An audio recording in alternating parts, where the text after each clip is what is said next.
Hello everyone, I am Akhil Rajaratnam. So today is a very special day for India. Today the nation is celebrating 75th anniversary of India becoming a republic. So let's all uphold the values which have been instilled by the constitution and let's hope our country will become peaceful and happiness and prosperous. Okay. For today's discussion I have taken 10 topics from the past week. Some of the topics we have already covered in daily news analysis. The links will be posted in the chat box. So here we'll be moving in a little more precise way and more focus will be on the prelims perspective. Okay, all right, moving on to first topic. This is regarding China's move to recast India's critical mineral push. Okay, so here we will be discussing what is this critical minerals, how they are identified, authorities involved in this identification. Okay, so regarding critical minerals are those minerals that are essential for the either for the economic development. It can either for the it can either be for the economic development of the country or it can be for the national security. That is, if that mineral is not available in India, if anything is happening in that global supply chain, then that is going to affect either the economic development of the country or the national security of the country. So these type of minerals we call it as a critical minerals. For example, lithium.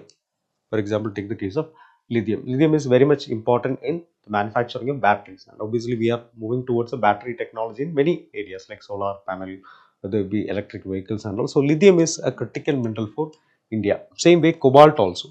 Cobalt is also very much essential for India. For example, that is used in the high strength alloy, which is a very important component in the industrial sector of India. Okay, so for every countries, their priorities will be different. For example, for India's economic development, lithium and cobalt is very much important. For Japan, it won't be like that. For China, it won't be like that. For US, it won't be like that. So every country will be defining their own set of critical minerals. For example, take this case. Take the case of USA. Take the case of USA. USA has declared 50 minerals. USA has declared 50 minerals. US has declared 50 minerals as critical minerals, and even Japan has identified 31 minerals. UK has identified 18 minerals. European Union has identified 34 minerals, and Canada has identified 31 minerals. So it will be varying according to the country's priorities. It will be varying. Okay. So we have actually identified 30 critical minerals. We have identified 30 critical minerals, and who is identifying these? That is Ministry of Mines. So Ministry of Mines in India, Ministry of Mine, they are really identifying, they are really tasked with identifying the critical minerals in India. So accordingly, we have identified 30 critical minerals. 30 critical minerals has been identified, and obviously lithium is a very important component. Lithium will be there, cobalt will be there, nickel will be there, and rare earth elements are also there. Okay, so these are the critical minerals. So what is the issue here? The issue here is India is very much dependent on China, especially for these rare earth metals. Okay, almost 70% of India's rare earth imports. Rare earth is very much important in the electronics industry and all. So yeah, almost 70% of the rare earth imports are coming from China only, and India and China are not having a very good relation. So obviously, something is happening, some political tension is happening, means China can obviously block this rare earth mineral supply, which never happened, but still if there is a possibility. So what can India do to that? That's what this article is examining. Okay, all right. See, if you see this chart, you will understand how much dependent India is for other countries regarding this critical. For example, if you take the case of lithium, take the case of lithium. So lithium, it is coming from Chile, it is coming from Russia, China, Ireland, and Belgium. So 100% of the lithium, 100% of the lithium. We don't have lithium sources, so 100% of the lithium is coming from these countries. And again, the same case with cobalt. 100% of the cobalt is coming from these countries. Same the case with nickel. 100% is coming from these, and also rare earth elements also. And also we have rare earth elements. Okay, so these are the four important things which are very much critical for India, and all these are coming, all the 30 are coming in the critical minerals only. Okay, so this is the issue. So what we can do to rectify this particular issue? So that is what the author is asking. Okay, now we have started something like mineral diplomacy, so that for one element, for one mineral, we can actually have multiple sources. Instead of having just China, Russia, or Chile alone, we can have multiple sources, like 10, 15 sources we can have. So now we are following towards a mineral diplomacy.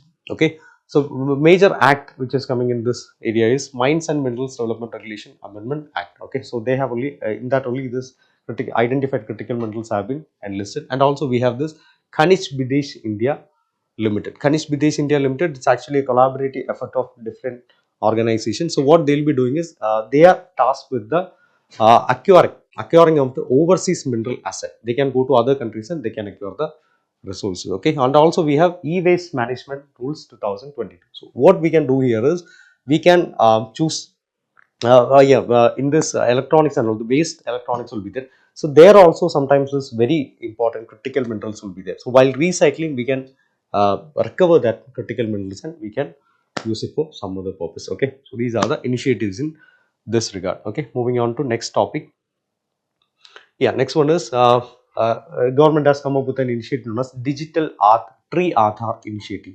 Digital Tree Aadhaar Initiative. So, what is Digital Tree Aadhaar? You know what is Aadhaar, right? We all have Aadhaar. So, what is there in our Aadhaar? Our date of birth will be there, our name will be there, our biometric data will be there, our address will be there. All these things will be there in our Aadhaar card. Okay, so, like that way, trees can also have Aadhaar card. So, what will be there in Aadhaar card of trees? It will be the tree health will be there, the tree health will be there, the growth patterns will be there, height will be there, girth will be there, disease status, when all these things will be there. So now here they have actually chosen chinar trees which is very much unique to this Kashmir region. Chinar trees which is very much unique to this Kashmir region. So every chinar tree in Kashmir will be having their own unique identification will be there. Okay, so based on that, they'll be given QR codes will be there, and GI technologies will also be used in this particular initiative. So what through this Aadhaar will be very much crucial for our census data. Okay, so like that way, using this three Aadhaar, they can create a Chinar Atlas. They can create a Chinar Atlas, so that we'll have a repository of the number of Chinar trees in this area. Okay, so who is implementing this? This will be implemented by the JKFRI, Jammu and Kashmir Forest Research Institute. So they will only be tasked with the with all this process. Okay, now Chinar tree will be important for the prelims perspective since it was on the news. Okay, all right. So Chinar tree is an iconic tree of this Kashmir region. It is having every Chinar tree will be having a heritage history of around 2000 years history will be there. Okay, so the unique features will be it is a very huge tree. It can tower up to 130 meters, and also to for a Chinar tree to get mature, it will take around 150 years. Okay, 150 years. So the lifespan is also very high, and also the size is also very high of this Chinar tree.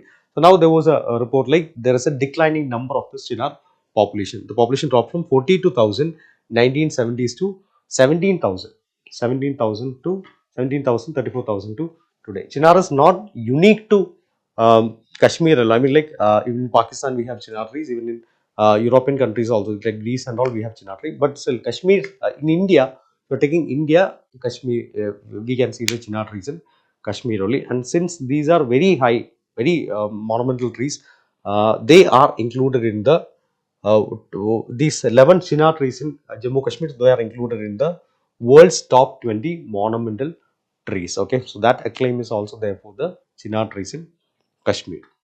Moving on to next topic. Next one regarding National Health Mission. Okay, National Health Mission. So recently the cabinet meeting was there. So in that cabinet meeting, they have accessed this how this National Health Mission is going on. So they have accessed how it is going and what can they do to improve it. All the things, and they found that this National Health Mission is a success.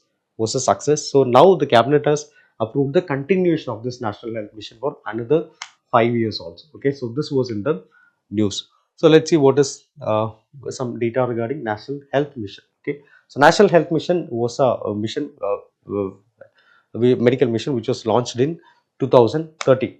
Okay, 2013. Before that, we had two important missions. One was a National Rural Health Mission, and another one was a National Urban Health Mission. So they combined both of this National Urban Health Mission and National Rural Health Mission. They have combined it, and now we only have this National Health Mission. Okay, what is the objective of this? Three important objectives. One is to give accessible healthcare. Accessible healthcare means what? Everyone should be able to access it. For example, even if you are in the hilly area, even if you are the near the coastal side, or even if you are in the plains, whoever it be, they should be able to access it, or maybe based on their social status, whatever it be, you should be able to access these access these uh, health initiative. Okay, another one is it should be affordable. Affordable means what? Everyone should be able to, without spending much money itself, everyone should be able to access these healthcare services. For example, for treatment and all, it should not be very high, then poor people won't be able to access it. So it should be affordable for everyone. And third one is quality.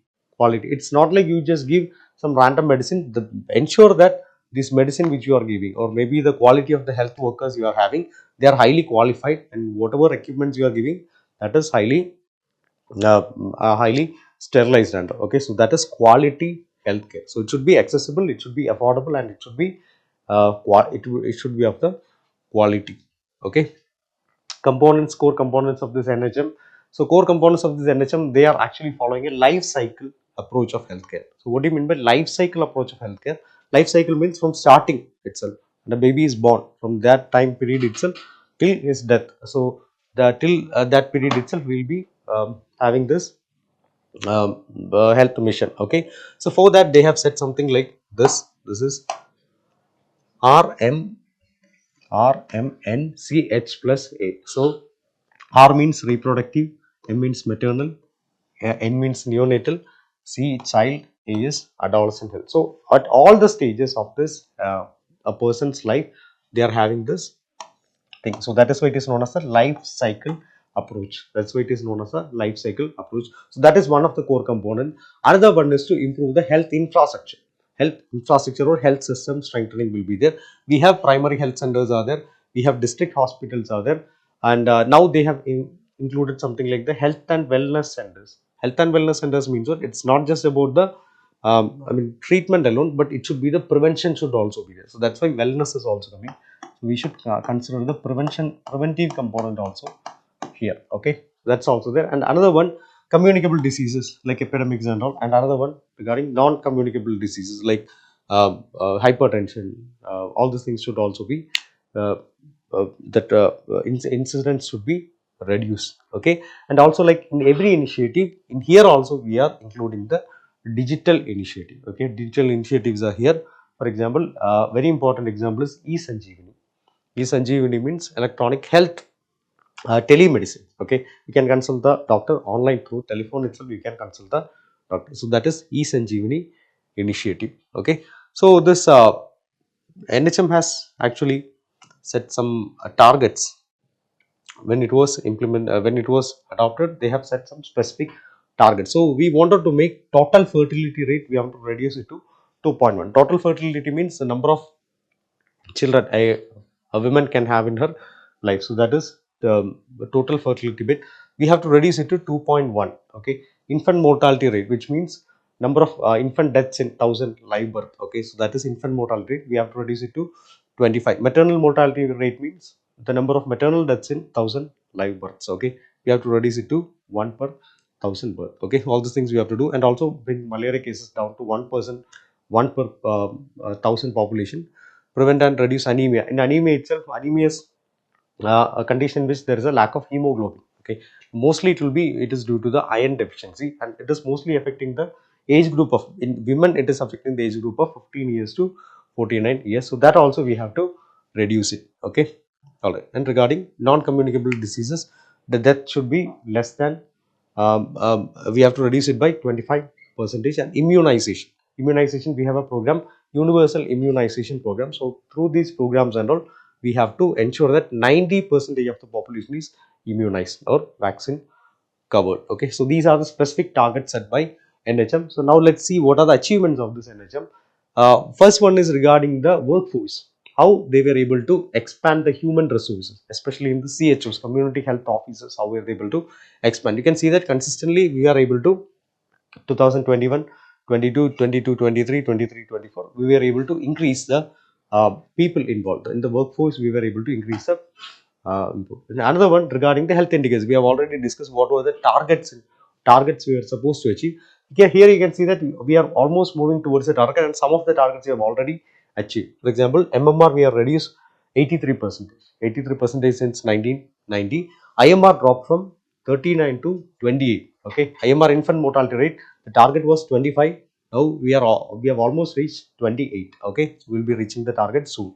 TFR, it's all we have already reached the TFR target, so now it has declined to 2.0. It was 2.1, now it has already declined to 2.0. All these things are aligning with the SDGs, UN Sustainable Development Goal. So that target is 2030. So most of the targets they have already achieved. Okay. So these are some of the measures brought in by the government in this context. So Ayushman Bharat initiative, more health and wellness clinic will be there, and also infrastructure like PHCs, district hospital, all these things will be upgraded. Workforce, more people in the workforce. Digital health initiatives like e-Sanjeevani will be there, and obviously financial support as well as more private players will also be included in this. Okay. All right. Next one. SEBI floats consultation paper on sachetization of MFs, mutual funds. Okay. So this is a concept which was brought by the SEBI, Securities and Exchange Board of India. So they have brought a concept known as sachetization. So what do you mean by sachetization? You know what is a sachet, right? Sachet means small packet. So that is sachet. So what I'll give you an example. For example, if you want to invest in mutual fund, you have to do something like SIP.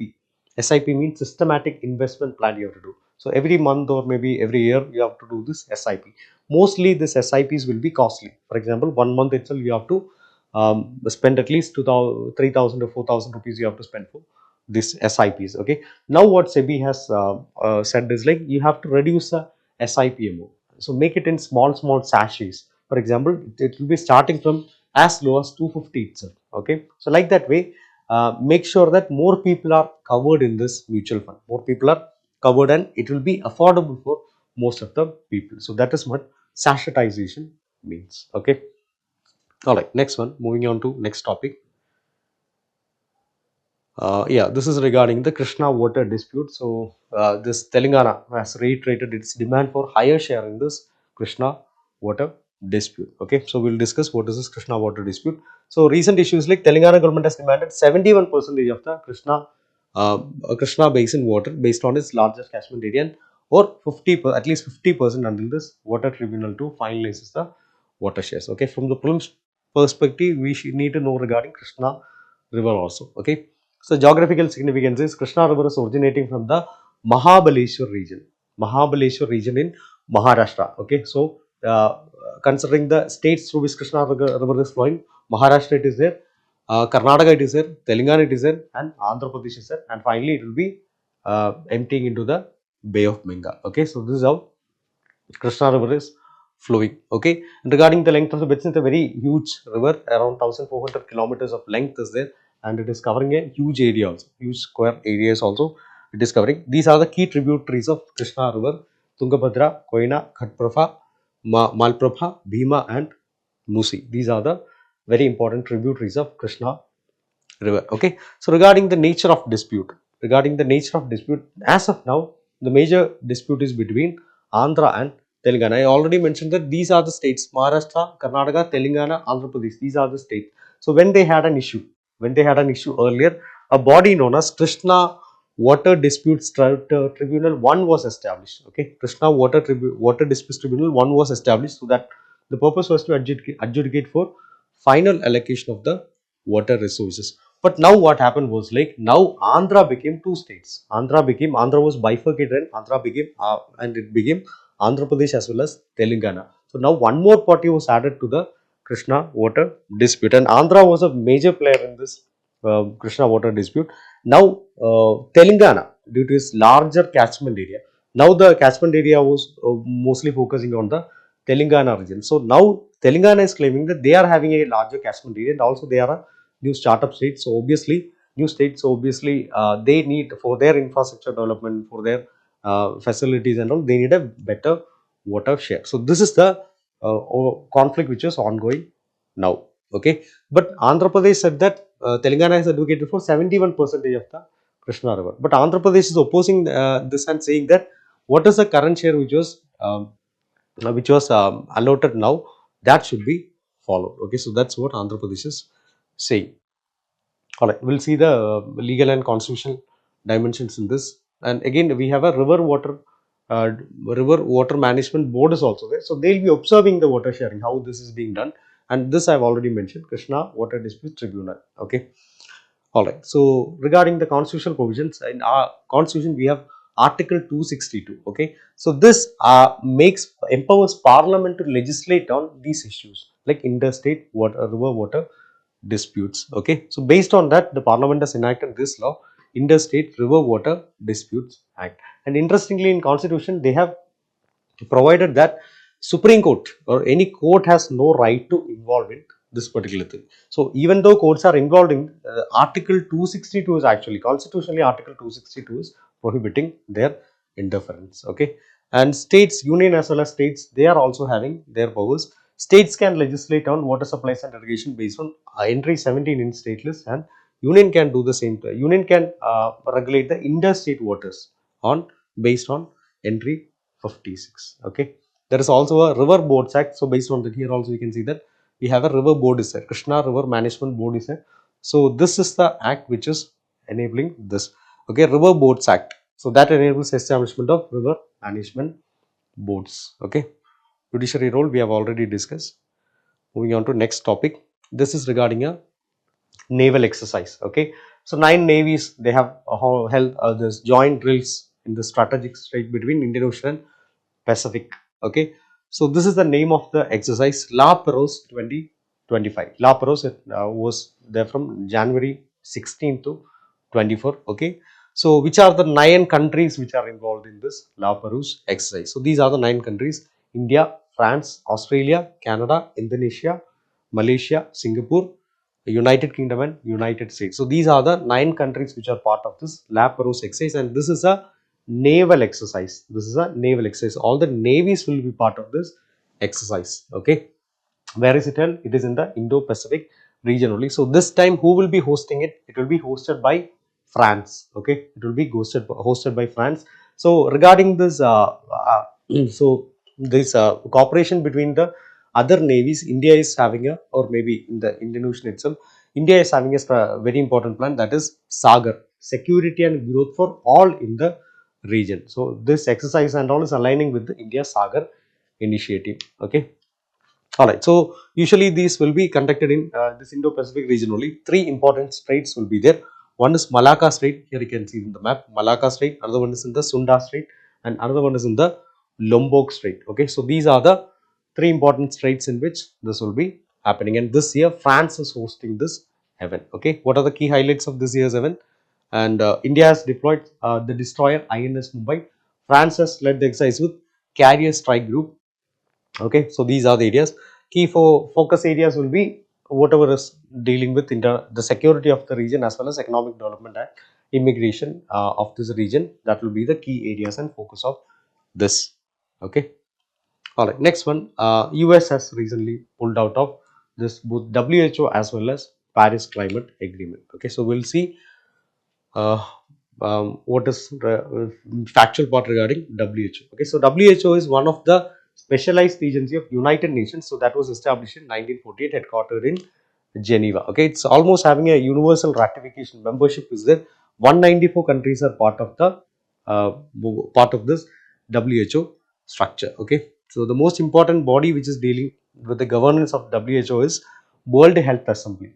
Okay, World Health Assembly. This is the decision making body of WHO. So they'll be determining the WHO policies and overseeing all the financial matters as well as approving the budget. All this is the high level body which is dealing with all these things is the World Health Assembly. Okay, so why US has withdrawn from this?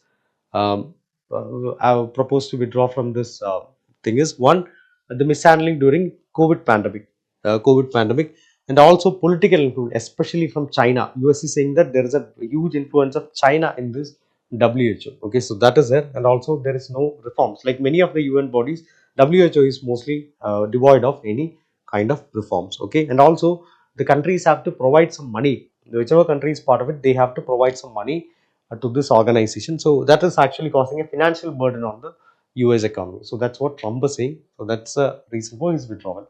He has also withdrawn from the Paris Agreement.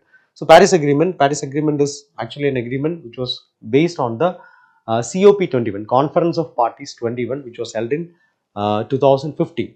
okay, based on the United Nations Framework Convention on Climate Change. Okay, so we have this EOP will be happening in, for example, this time it was in Baku in Azerbaijan. So like that way, in 2015 it happened in Paris. Okay, so in that they formulated a very important objective, that is to combat climate change, and global warming well below 2 degrees Celsius. 2 degrees Celsius above the pre-industrial level, but still again we'll try to combat it below 1.5 degree. An interesting fact is recently we have crossed this 1.5. Okay, that was also covered in our news analysis session. So but still this was something which was brought by the Paris Agreement. Okay, all right. So they have also come up with a financial mechanism, Green Climate Fund. Okay, so Green Climate Fund. So they will be providing the financial assistance to the developing countries. So we'll be providing, developed countries will be providing it to the developing countries, and the corpus is 100 billion. 100 billion. Okay, 100 billion. So this is one of the major reasons why US has withdrawn. Okay, they have to provide to this organization for the climate resistance. And another one is there is unfair resistance for this electric vehicles and all these things, that push is also there. So US is not ready to accept all these things, so that's why they are saying that they are pulling out from this Paris Agreement. Okay, all right, moving on to next one. So this is Swamitwa scheme. Again, this was also in the news. Okay, so Swamitwa scheme is basically a property survey. Basically, a property survey. It was launched in 2020. It was launched in 2020. Now they are using the drone technology to survey and map this rural parcels. Okay, all right. So objective is to provide record of rights. So basically it's a property survey program by government of India. So implementation will be through drone technology and GIS mapping. Okay, GIS mapping. Nodal ministry will be Ministry of Panchayati Raj. So what are the benefits? Planning and revenue collection will be little more easy and more. The Gram Panchayat, every Gram Panchayat will be having their own development plan. So if you get this land records only, you will be able to devise a better plan for this area. So that will be, so the GPDPs will be improved. Okay, so these are some of the important objectives. So this was in the news. As of now, they have conducted the surveys for 3.17 lakh villages, and 92% of the targeted villages has been completed. Okay, so this was in the news. All right, moving on to next topic. Again, this is regarding an international report. ILO has recently released a global estimates on international migrant workers. Global estimation on international migrant workers. So regarding ILO is also a specialized agency of United Nations. Okay, so this is actually the first specialized agency of United Nations. It was founded in 1919 under the Treaty of Versailles. Okay, again here also like WHO, this is also ILO is also headquartered in Geneva. Okay, mission is to promote social justice and internationally recognized human and labor rights. So basically, in the ILO is a body which is in the labor rights in the global level. Labor right. They have also been awarded the Nobel Prize in 1969. India is also one of the founding partners of ILO. Okay, so these are the reports which ILO is actually releasing. Again, very important from the prelims perspective.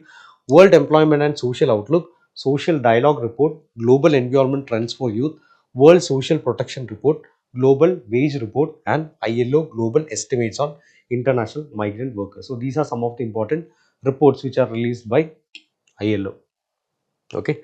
All right. So these are the conventions which were adopted by, many conventions are there. These are the 8 important conventions which are adopted by ILO. India has ratified 6 out of this 8 convention. So here you can see that these 2 conventions, freedom of association, protection of right to organize, and right to organize and collective bargaining. So these are not ratified by India. Last one, due to the restriction on government employees. Government employees will also be coming under this. So that's why India has not ratified this. Okay. All right. So regarding the key findings in this particular year's report, so number of international migrants in the global labor force has reached 167.7 million. Okay. So that is a very important case.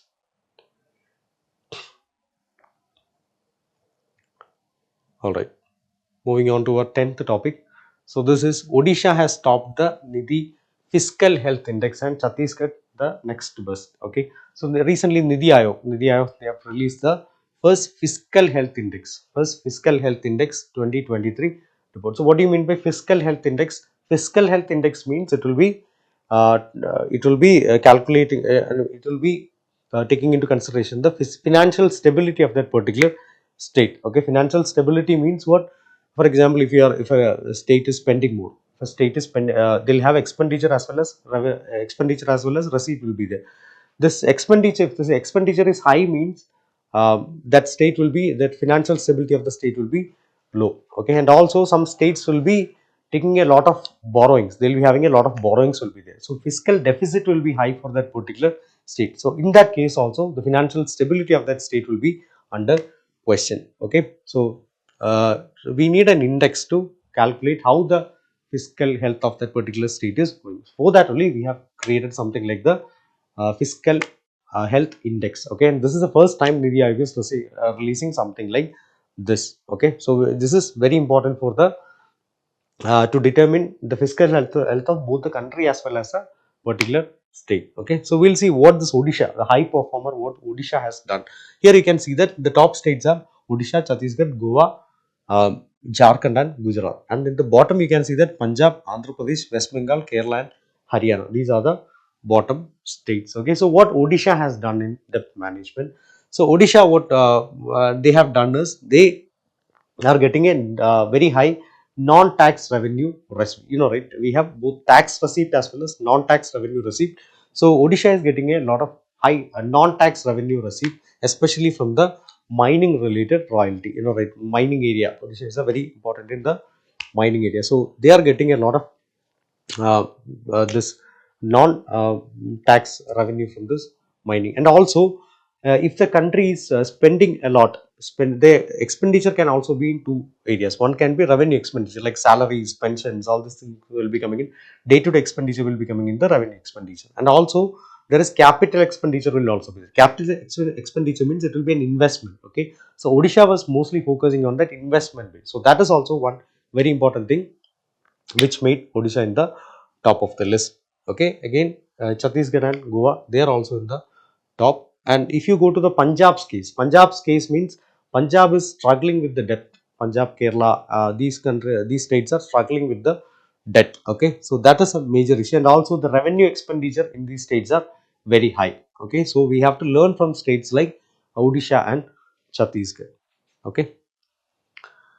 All right, so that's it for today's session. So we have discussed the most important topics, especially from the prelims point of view, the most 10 important topics from past week's news. Okay, so that's it for today. Thank you. Wishing you all a very happy Republic Day once again.